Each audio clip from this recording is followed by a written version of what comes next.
Joining me now to discuss the report is environment reporter Conor Duffy. Conor, very interesting how this has been picked up in federal politics as to what sort of how they fit the various parties' policies.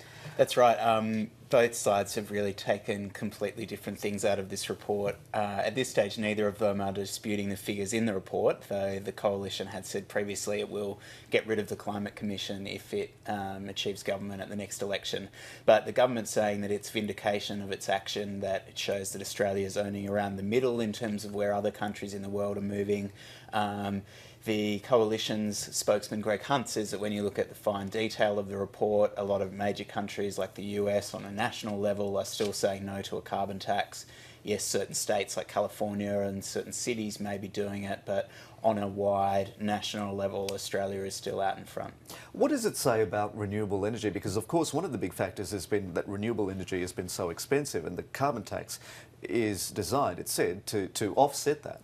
The commissioners, when I spoke to them yesterday, said that they were very surprised at how quickly prices are falling on renewable energy, and that that's one area Australia should look at investing more in. They singled out Germany and China in particular as being world leaders, and there was a bit of an element of embarrassment, I suppose, that a northern European country that sees so much less sun than us is being so much more innovative and is so much further ahead in terms of solar.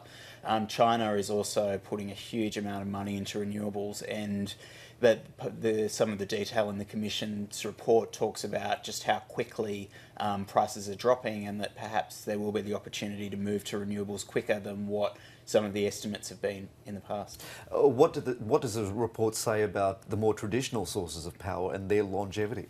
Well, tied up in that, obviously, with the renewables is that if renewables start to come anywhere near the price of traditional sources, so for Australia, at the moment we rely mostly on coal-fired power generation for our electricity, that, if renewables start to come down, then all the political arguments about action on climate change really drop away, and the disputes just aren't there.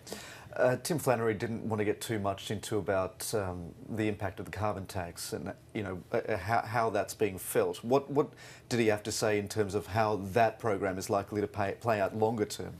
Well, I think that the Climate Commission is trying to...